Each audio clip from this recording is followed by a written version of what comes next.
ओम शिवोहम शिवोहम शिवोहम। ओम सच्चिदानंद रूपाय विश्वोत्पत्त्यादिहेतवे तापत्रय विनाशाय श्रीकृष्णाय वयं नमः। श्रीकृष्णाय वयं नमः। ओम अखंडानंदबोधाय शिष्य संतापहारिणे सच्चिदानंदरूपाय तस्मै श्री गुरवे नमः। तस्मै श्री गुरवे नमः। तस्मै श्री गुरवे नमः। आइए बड़े प्रेम और श्रद्धा से श्रीमद् भागवत के 9वें स्कंद में श्री रामचरितमानस भगवान राम की कथा का श्रवण करें। सभी भाई बहनों से निवेदन है कि वो अपने चित्त को एकाग्र करते हुए शोर शराबे से विरक्त होते हुए भगवत कथा का आनंद लें। कल के प्रसंग में, पूर्व प्रसंग में आप श्रवण कर रहे थे, भगवान शंकर कैलाश पर्वत पर बैठे हुए पार्वती जी को उपदेश देते हैं। सुनो उमाते लोग अभागी, हरि तज होए विषय अनुरागी। हे उमा जी, इस संसार में अभागा कौन है? तो उसका उत्तर देते हैं, ये समझो कि संसार में वही अभागे लोग हैं जो भगवान श्री राम के चरित्र को छोड़कर, चरणों को छोड़कर, उनकी भक्ति भजन को छोड़कर हर तज होए विषय अनुरागी, जो विषयों में अनुराग करते हैं वही अभागी पुरुष हैं।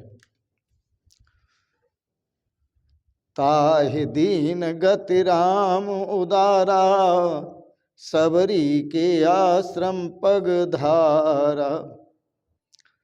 भगवान श्री राम ने जटायु का उद्धार किया, उसको गति दी। उसके बाद सबरी के आश्रम पर, सबरी की कुटिया पर भगवान पधारे। सबरी देखी राम गृह आए, मुनि के बचन सत्य जिय भाए। सबरी ने सोचा कि आज तो मेरे गुरुदेव के जो वचन थे वो सत्य हो गए, क्योंकि गुरुजी ने कहा, सबरी तुम अपनी कुटिया पर रहकर निरंतर रास्ता को साफ करो, झाड़ू लगाओ, पता नहीं भगवान किस रास्ते से आ जाएं। तो आज मेरा सौभाग्य है कि भगवान श्री राम मेरी कुटिया पर पधारे, मेरे धन्य भाग हैं, मैं धन्य हो गई। सबरी का भी पूर्व जन्म जो है बड़ा सुंदर है। पूर्व जन्म में सबरी रानी थी और वह प्रयागराज में रह करके व्रत करती थी, भगवान का ध्यान करती थी। तो चूंकि रानी थी तो वह सोचती थी कि मैं इस जन्म में धन से तो संतों की सेवा कर सकती हूँ, भगवान के भक्तों की सेवा धन से तो कर सकती हूँ, लेकिन तन से नहीं कर सकती, शरीर से नहीं कर सकती। तो वह सबरी चाहती थी कि अब मैं भगवान से त्रिवेणी पर ये प्रार्थना करती हूँ कि मुझे अगले जन्म में जो जन्म मिले उस जन्म में संत सेवा करने का मुझे सौभाग्य प्राप्त हो।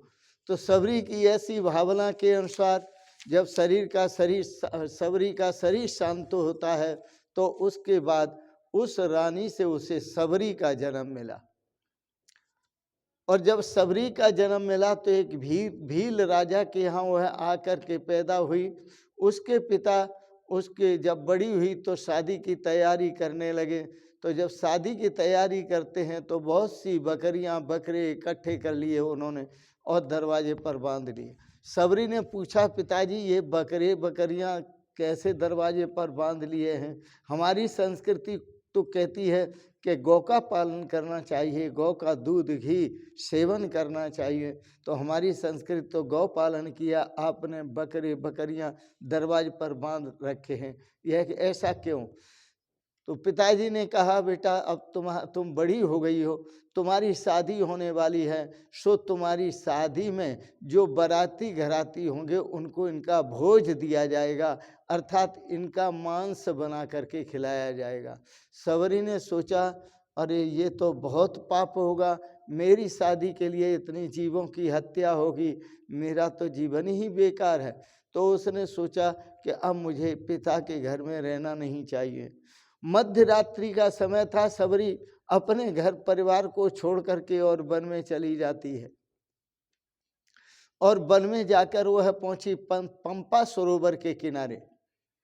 जब पंपा सरोवर के किनारे आई तो वहां पर मतंग ऋषि का आश्रम था। वह मतंग ऋषि के निकट आई, पास में आई, तो मतंग ऋषि ने कहा, देवी तुम तो भील परिवार में पैदा हुई हो, तुम्हारे यहाँ तो बहुत ही हत्याएं होती हैं, बहुत बकरे बकरियां काटे जाते हैं।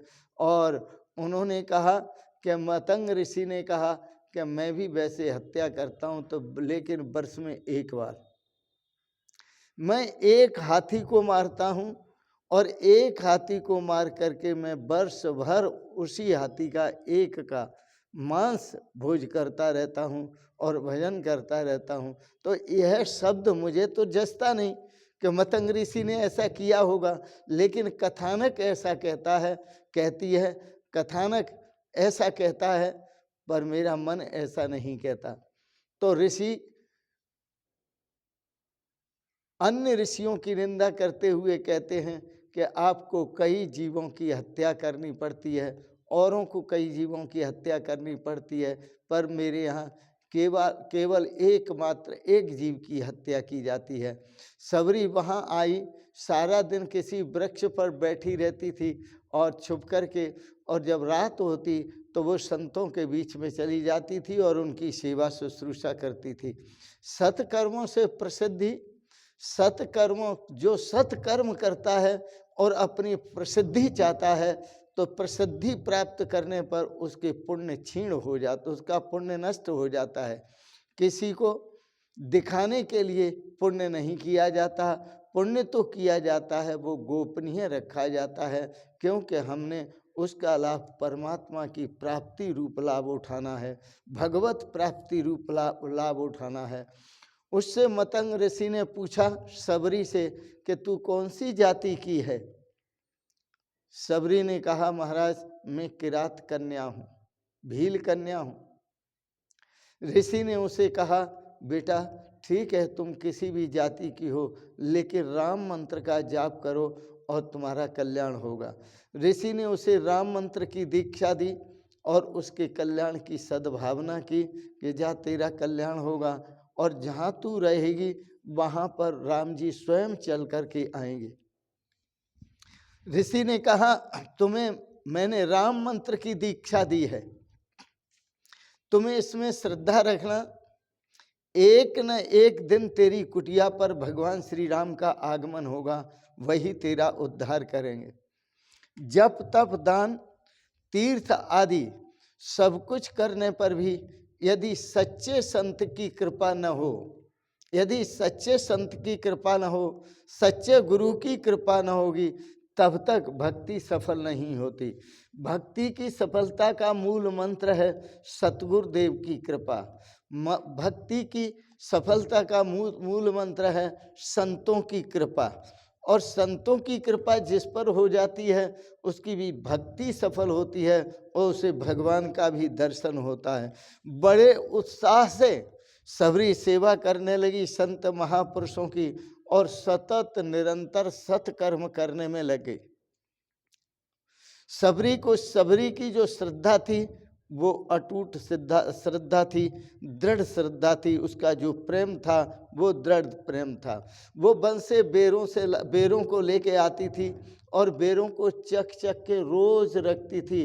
सोचती थी कि भगवान श्री राम आए तो भूखे प्यासे आएंगे, उनको प्रतीक्षा न करनी पड़े। मैं बेरों को चक चक कर मीठे मीठे बेर रखती हूँ। सारा दिन फिर प्रतीक्षा करती रहती थी राम जी की और राम मंत्र जपती रहती थी। फिर कभी कभी सोचती थी, हाँ मैं पापनी हूँ, इसलिए तो मेरे यहाँ राम जी नहीं आते। कुछ पाप मेरे शेष हो गए, रह गए हैं, इसलिए राम जी मुझे दर्शन नहीं देते, मेरी कुटिया पर नहीं पधारे अब तक। और जब ये मेरे पाप नष्ट हो जाएंगे, तभी मेरे गुरु ने कहा था, बेटा राम मंत्र के जप करने से तेरे पाप सभी क्षीण हो जाएंगे। तो मैं सोचती हूँ कि मेरे पाप जब तक रहेंगे तब तक राम जी के दर्शन नहीं होंगे, मेरे पाप जब नष्ट हो जाएंगे तभी मुझे राम जी के दर्शन होंगे। तो वो राम जी की प्रतीक्षा करते करते सारा दिन बिताती थी।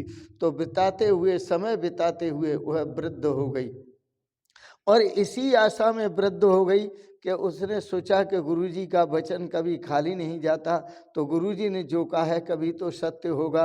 राम जी के लिए वह लाए गए जो सुंदर सुंदर फल थे, बेर थे, वह देखती राम जी आज नहीं आए तो वह बेर ऋषि कुमारों में बांट देती थी और ऋषि कुमारों को खिला देती थी, क्योंकि वो सोचती थी कि राम जी का तो वैसे घट घट में वास है, तो जब घट घट में वास है तो क्या ऋषि कुमारों में वास नहीं है?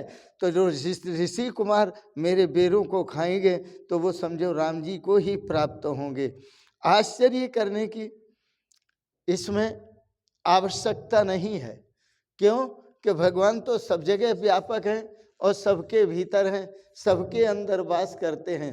सबरी का सारा दिन राम मंत्र जपते जपते बीतता था। उसका जो संयम था और जो सेवामय जीवन था वो एकदम प्रशंसनीय था, बड़ा पुण्यमय था, बड़ा निष्ठामय था, बड़ा दिव्य था उसका जीवन। ऐसे के घर राम क्यों नहीं आएंगे? और ऐसे के घर यदि राम जी नहीं आएंगे तो फिर किसके घर आएंगे? राम लक्ष्मण पर पंपा सरोवर पर आए, ऋषि मुनियों ने उनका स्वागत किया, वे सब उसके यहाँ पधारे। वे सभी ऋषि अपने यहाँ पधारने का आग्रह करने लगे तो राम जी ने कहा, नहीं, पहले मैं सबरी की कुटिया पर जाऊंगा, उसके बाद आपके यहाँ आऊंगा। राम लक्ष्मण जब पंपा सरोवर पार आए तो ऋषि मुनियों ने सुंदर स्वागत किया। सभी स्थानों पर हमेशा मुझे ढूंढता है, भगवान कहते मुझे ढूंढता है, तो मैं भी सभी स्थानों पर उसी को ढूंढता हूँ। जब वो मेरे पास आने का प्रयास करता है तो मैं उसके पास पहुंच जाता हूँ। जिस समय राम लक्ष्मण सबरी की कुटिया पर पहुंचे, उस समय वह राम मंत्र का जप कर रही थी। सबरी ने देखा राम जी मेरे कुटिया पर पधारे हैं, उठ करके उन्होंने स्वागत किया, बैठने के लिए सुंदर आसन दिया और आग्रह पूर्वक कहा, वैसे तो मैं जातिहीन हूं, लेकिन आप मेरी कुटिया पर पधारे हैं तो मैं कर्महीन नहीं हूं। जातिहीन जरूर हूं लेकिन मैं कर्महीन नहीं हूं। कर्म मेरे अच्छे हैं, इसलिए आप भगवान मेरे यहाँ पधारे हैं, मेरी कुटिया पर पधारे हैं। महापुरुष वर्णन करते हैं कि सबरी के बेर खाकर राम जी ने जो गुठली फेंक दी थी, वो गुठली एक पंछी लेकर के उड़ गया चोंच में दबा करके, और उसने द्रोणाचल पर्वत पर डाली। और वो द्रोणाचल पर्वत पर जब वो गुठली गिरी बेरों की तो वही संजीवनी बूटी बनी। यह संतों का मत है। वही संजीवनी बूटी के रूप में वनस्पति उत्पन्न हुई। इसी संजीवनी बूटी को ला करके जो सुखेन वैद्य थे उन्होंने कहा था कि संजीवनी बूटी लेकर के आओ, तो संजीवनी बूटी से ही मूर्छित लक्ष्मण फिर होश में आ जाएंगे। वही हनुमान जी लेने के लिए संजीवनी बूटी द्रोणाचल पर्वत पर गए थे और वही बूटी लेकर के आए, और वही बूटी जब लक्ष्मण जी को खिलाई गई तो उससे वह जीवन दान मिला लक्ष्मण जी को। अतिशय भजन करने वाले, अतिशय भगवान की भक्ति करने वाले सच्चे साधु संतों में विश्वास रखो। यह सबरी का नियम था। वो सच्चे साधु संतों में और उनके चरित्र में और विश्वास रखती थी। उसको मानो मात्र में आश्वासन था कि भगवान सबके भीतर हैं और भगवान अवश्य मुझे मिलेंगे। श्री राम ने सबरी से पूछा, तेरी कोई इच्छा हो तो बता। सबरी ने कहा, महाराज पंपा सरोवर का जो जल है, यह बिगड़ा हुआ जल आप शुद्ध कर सकते हैं, क्योंकि इस बिगड़े हुए जल से, जल को देखकर ऋषि मुनि सभी मुझे दोष देते हैं कि यह पंपा सरोवर का जो जल बिगड़ा है, यह सबरी के स्नान करने से बिगड़ा है। एक दिन सबरी ने इसमें स्नान किया तो यह जल दूषित हो गया। तो वहां सबरी को लात मारी ऋषि ने, और लात मार करके वहां से भगा दिया। बोले, चल तूने यहां से भाग, तूने हमारे पंपा सरोवर का जल ही बिगाड़ दिया। राम जी ने लोगों से कहा कि इस जल को शुद्ध करना है तो मुझे तो कोई उपाय नहीं दिखता। बस एक ही उपाय है कि सबरी के यदि चरण इस पंपा सरोवर के जल में धोए जाएं, सबरी के चरण यदि इस पंपा सरोवर में धोए जाएं और सबरी स्नान करे तो उसका फल होगा कि पंपा सरोवर का जो जल है वो एकदम शुद्ध हो जाएगा, पवित्र हो जाएगा। सबरी को बुलाया गया और उसने पंपा सरोवर में अपने चरणों को रखा, स्नान किया। वहां भगवान श्री राम भी उपस्थित थे। सबने सबरी का दर्शन किया और भगवान श्री राम का दर्शन किया। सभी का जीवन सफल हुआ और वह जल भी शुद्ध हुआ। राम का दर्शन करती हुई सबरी योग अग्नि में विलीन हो गई। राम जी जब सबरी की कुटिया पर गए थे तो उसने सुंदर बेरों को खिलाया था। ताहे दीन गति राम उदारा, उस गिद्धराज को गति दे करके भगवान ने सबरी के आश्रम पर पग उधारा, अपना चरण रखा था। अब भगवान श्री राम ताहे दीन गति, उस सबरी को गति देकर सबरी का उद्धार करके ऋषिमुख पर्वत के समीप आए। सबरी योगा अग्नि में विलीन हो जाती है और सबरी का उद्धार होता है।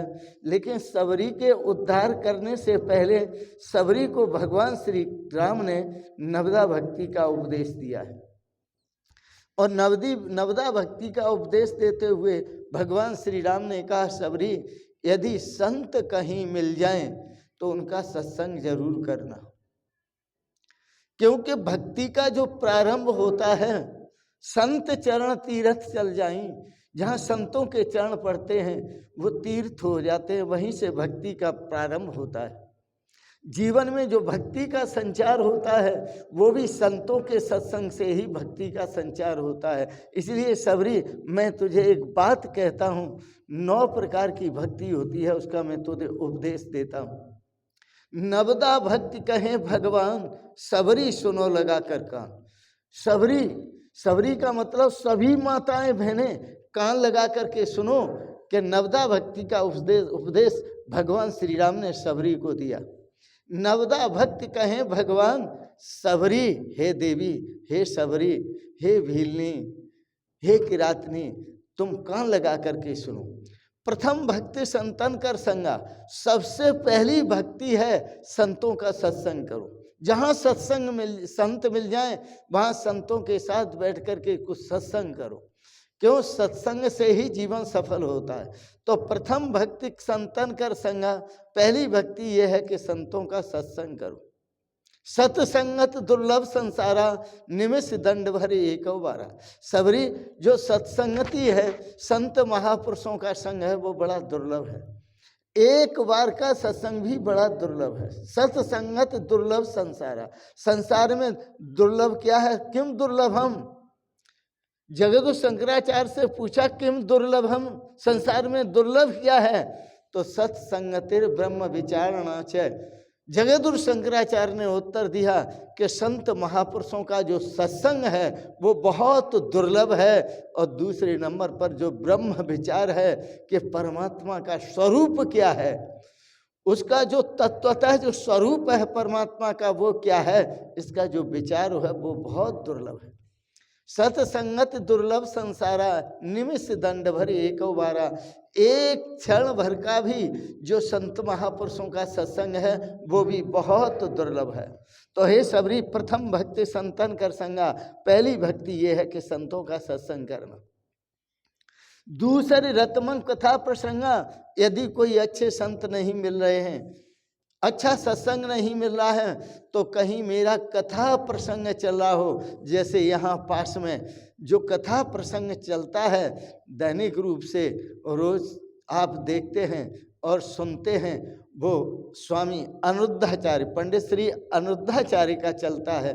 और इधर सामने कथा प्रसंग चलता है, वह चलता है श्री स्वामी इंद्रदेव जी महाराज का। ये दोनों ही तो मेरी भुजाएं हैं।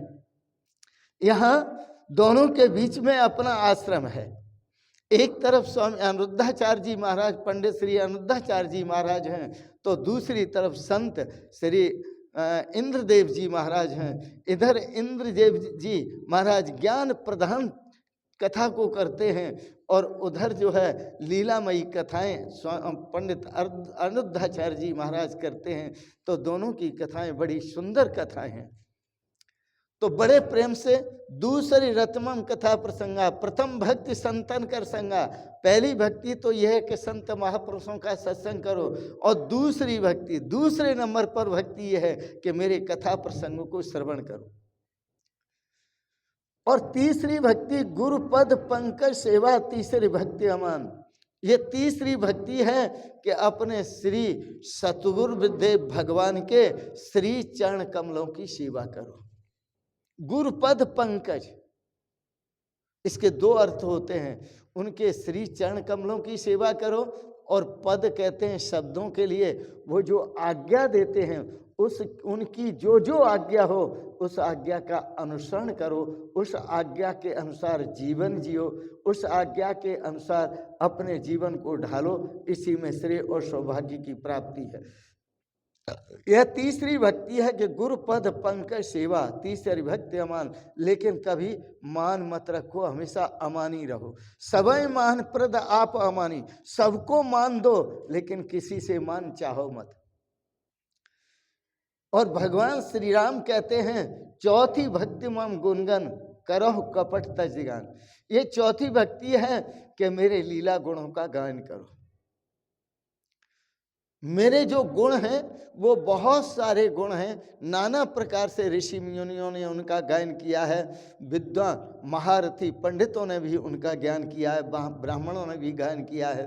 तो चौथी भक्ति मम गुणगन करो कपट तजगान, कपट छल को छोड़कर मेरे गुणों का गायन करो। मंत्र जाप मम दृढ़ विश्वासा, और पांचवी भक्ति यह है कि दृढ़ विश्वास के साथ मेरा मंत्र का जाप करो। मंत्र जाप मम दृढ़ विश्वासा। अब यहां पर कौन से मंत्र का जाप करो? मम मंत्र, आपका मंत्र तो राम है, पर राम का मंत्र कौन सा है? भगवान श्री राम कहते हैं मम मंत्र।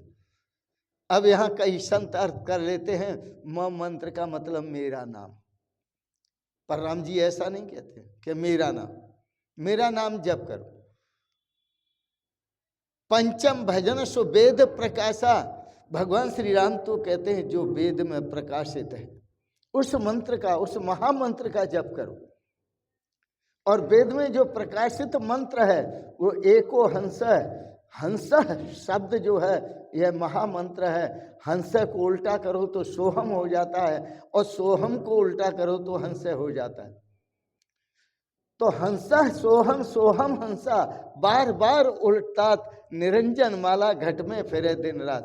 अरे ये मंत्र महामंत्र का जब तो आपके अंदर निरंतर हो रहा है, निरंजन माला घट में फिरे दिन रात, ऊपर आवे नीचे जावे श्वास श्वास चले जात, निरंजन माला घट में फिरे दिन रात। एको हंस भुवनस्य मध्य, एक ही हंस स्वरूप मंत्र है, एक ही सोहम स्वरूप मंत्र है, जो भगवान ने जिसका ऑटो सिस्टम बनाया है वह मंत्र नित्य निरंतर आपकी श्वास में चल रहा है। यदि जानते हो देखना तो देख लो, और नहीं जानते हो तो संत चरणों में बैठ करके पूछ लो। भगवान ने ऑटो सिस्टम बना दिया है आपके भजन का, प्रभु के स्मरण का, कि जो आपका सदा स्मरण परमात्मा का होता रहता है। सोहम भाव से सो हम, मैं जीव नहीं हूँ संसारी, मैं निर्मल पवित्र अविनाशी आत्मा हूँ, और आत्मा ही परमात्मा है। जो परमात्मा है सो हम, और जो आत्मा है वही परमात्मा है। ऐसा निरंतर ध्यान करते रहो, इसी में कल्याण है। छठदम शील विरति बहु धर्मा, छठी भक्ति यह है कि विरति बहु धर्मा, जो बहुत अधिक कर्म है, कर्म का मतलब जो कर्मा विरुद्ध कर्म है, जो निषिद्ध कर्म है उनमें विरति रखो। विरति का मतलब उनसे विरक्त रहो, उनसे दूर रहो।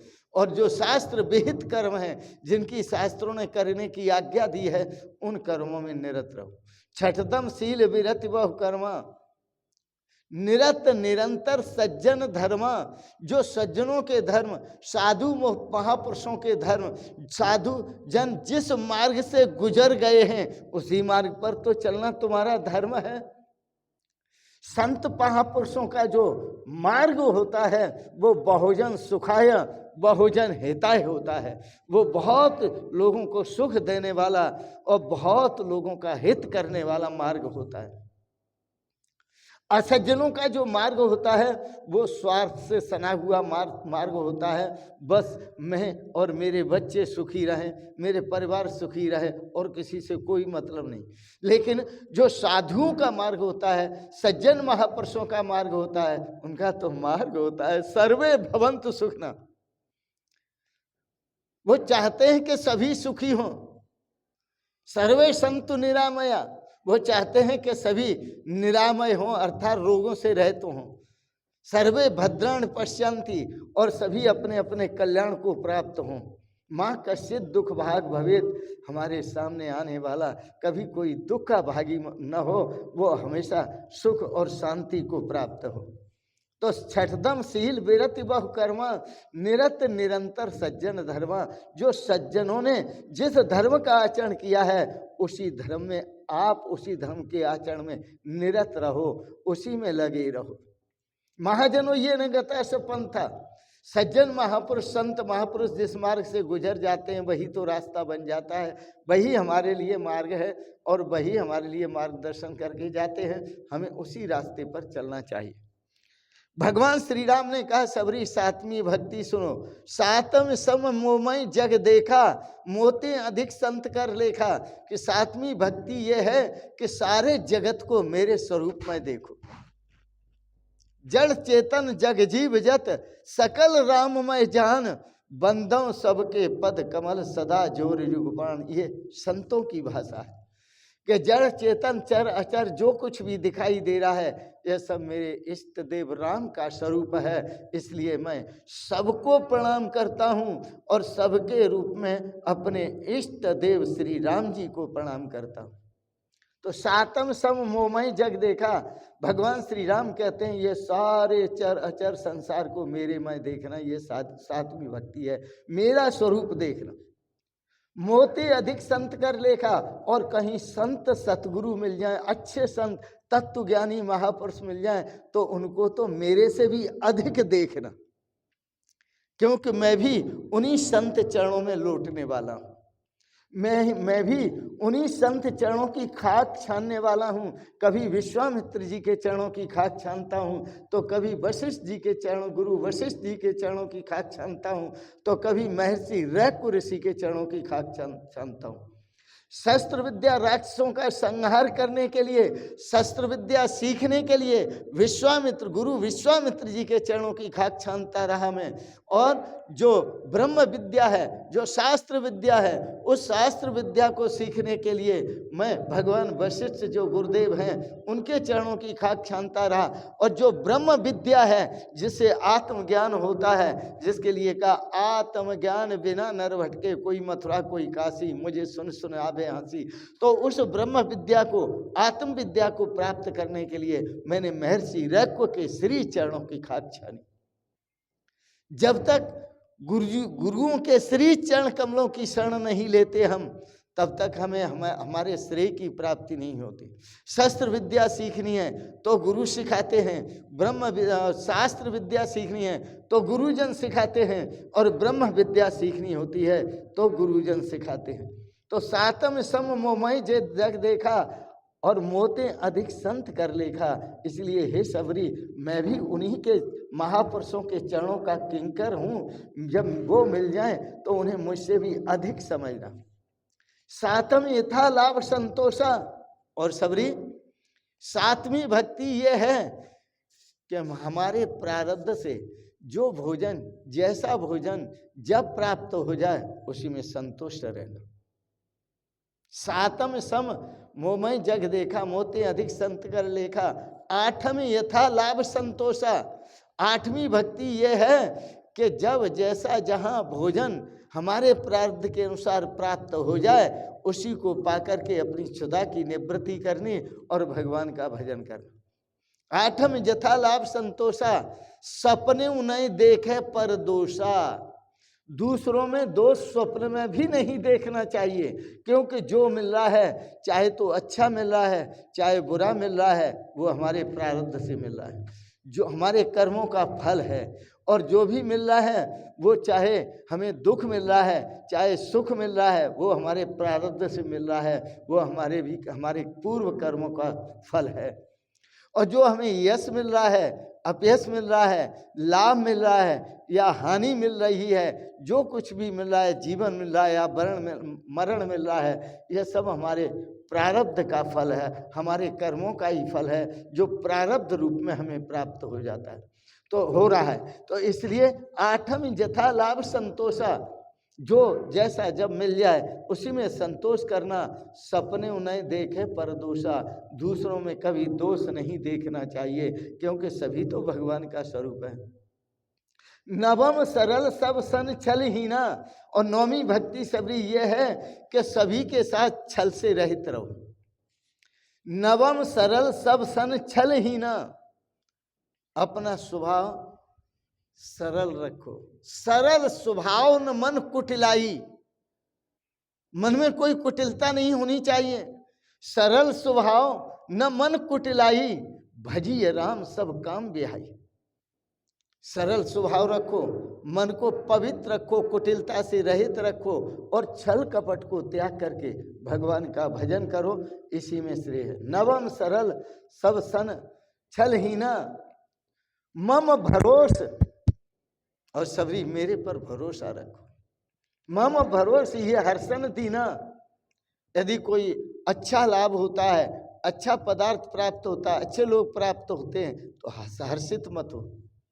और यदि बुरा समय आता है और बुरी परिस्थितियों से गुजरना पड़ता है तो दुखी मत हो।